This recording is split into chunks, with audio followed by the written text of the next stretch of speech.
Hello and welcome back to my channel, and today we're just jumping in for a very quick video of Counter-Strike 1.6 from 1999, and we're gonna look at Counter-Strike Source just for comparison's sake. To be fair, these games are still popular nowadays, which is, I'm not surprised, obviously. Good old games, and I must say a lot of people spent a considerable amount of time in these levels. Dust, for instance, Dust 2, obviously Assault, Pool Day, and stuff like this. But let's talk about the numbers here. Now, this game, obviously, since it's very old, minimum GPU is something with 16 megabytes of video memory. Recommended is something with 32 megabytes of video memory.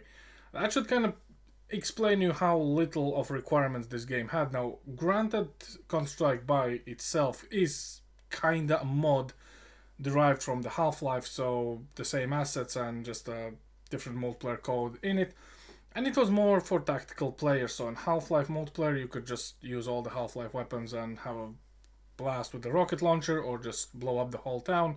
In Counter-Strike it was more like, you know, deathmatch essentially. Obviously all the mods and all the modding servers and everything else that's been since beginning of the time. I can't even start counting all of that, but nevertheless.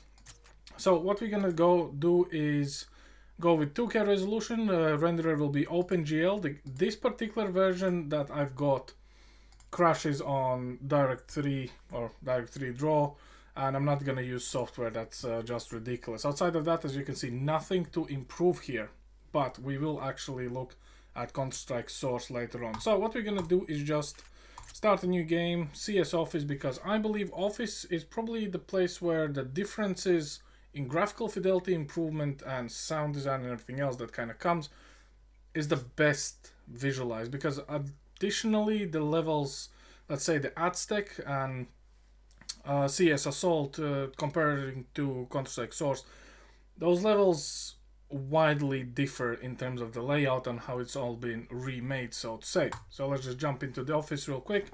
I'm gonna get my first death and we're just gonna go from there. And we're getting some of the bots. Now, the game is capped by default at 100 frames. You can unlock the frames if you wish, and in some cases you actually should. Now, back in the day, I wouldn't say that we were too concerned about having more frames than that. Some people were, specifically the esports ready guys, but nevertheless, it's just one of those. And I need to remember that bots do love to camp in the corners, because the AI for this game is a little bit on the slow side, but oh well. And also I forgot to buy any bullets for my gun, so that's fantastic oversight from my part. But yeah, let's just get some of the money from the hostages, so maybe perhaps I can actually afford something more if I remember doing that. But yeah, outside of that, even in 2024, honestly, this is just such a throwback to nostalgia.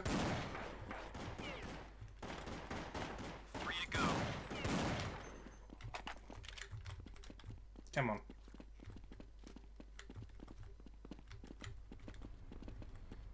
There's probably camping in the spawn.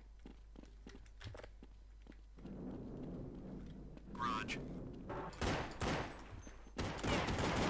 Hostage has been rescued. Another win. Good job, team. Nearly got me. But anyway, we can finally get the M4. Which I think is the main thing, or the main idea of all of this. Also should have shot the corner out, but oh well.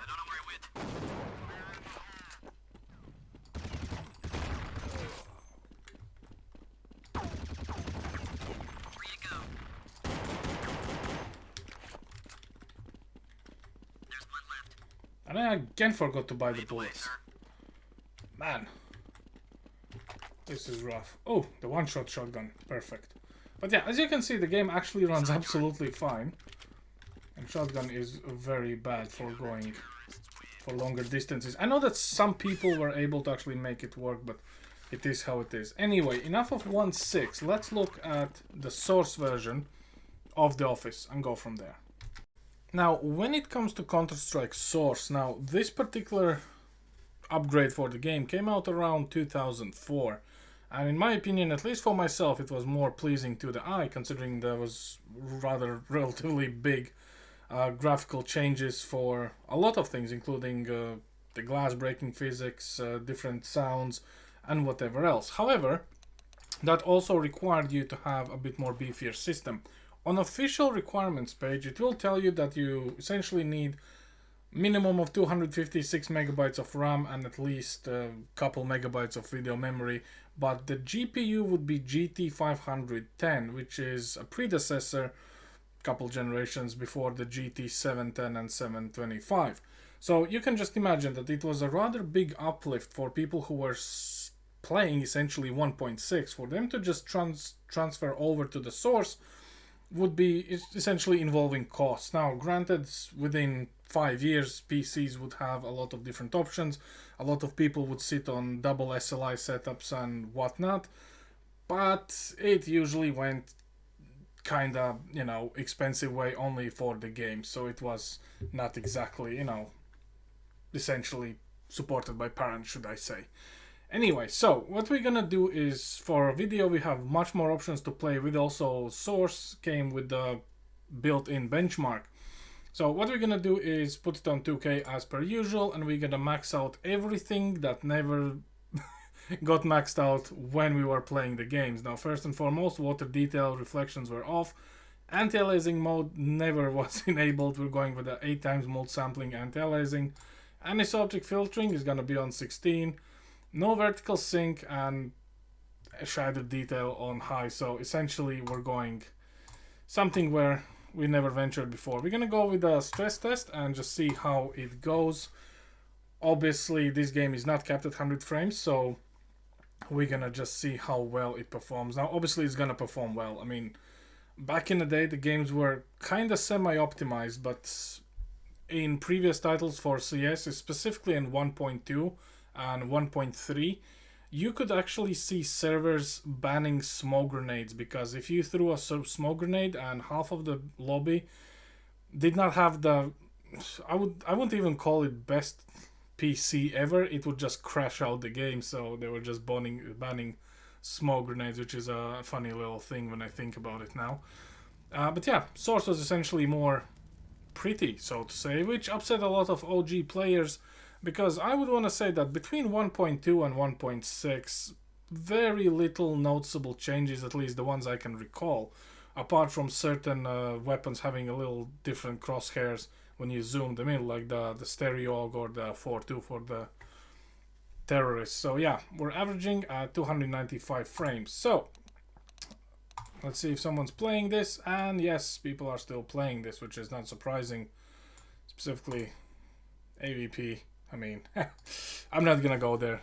There's nothing for me to do. So yeah, let's just do an office. Let's put in 5 people and let's start the game. So what I'm gonna be focusing more is the graphical fidelity, because honestly this is something I really do enjoy in this particular Source instance. So let's have a look-see. A couple things to note. The level actually looks way prettier.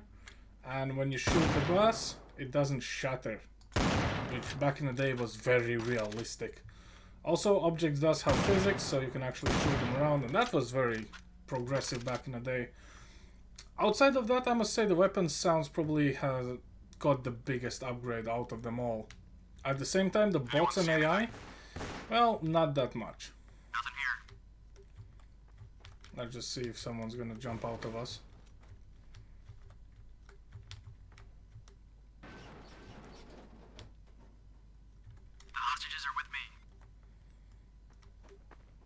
And yeah, the biggest thing I guess is you can see inside the PCs if you shoot out the side panel. Come on.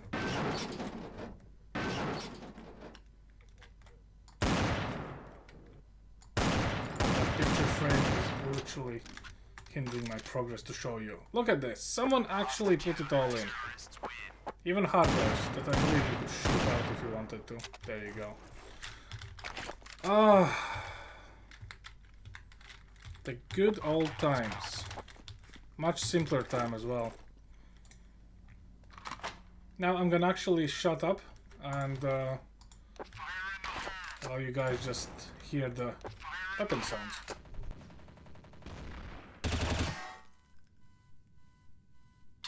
left. Fire in the hole. Counter-terrorists win.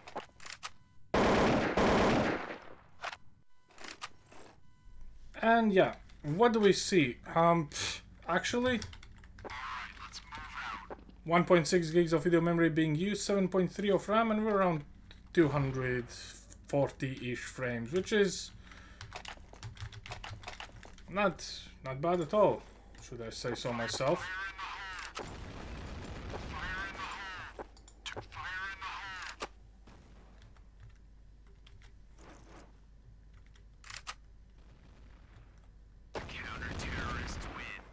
Now looks like my squad is a bit faster off taking all of them out.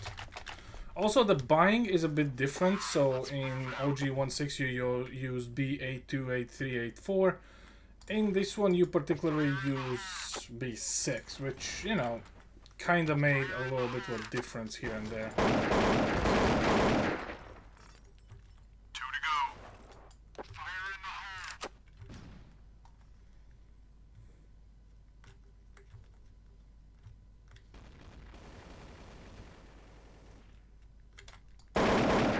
Counter-terrorists win.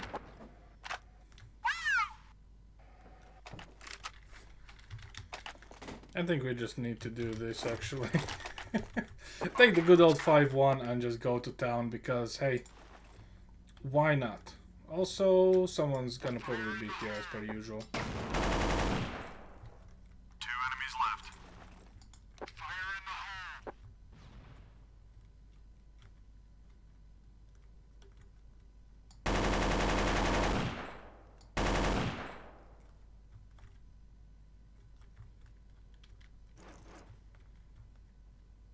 God, this brings back memories. Counter-terrorists win. But yeah, I don't know. Tell me, what was your favorite gun, or are you still playing this? Because I can see why people are still playing this. Like, even now, I'm just, out of curiosity, I got it downloaded, and I can kind of see why I would like to play this again, but those were the days, those were the days. We spent countless hours in this. Sniper. 2 enemies left. And yeah, the game runs smooth. Well, I don't think I ever played this game actually at 300 frames to begin with.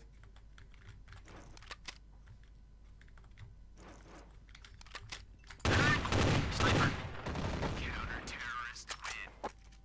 But yeah, anyway, that's all I have for you guys today. Thanks for watching, and I'll see you next time. Over and out.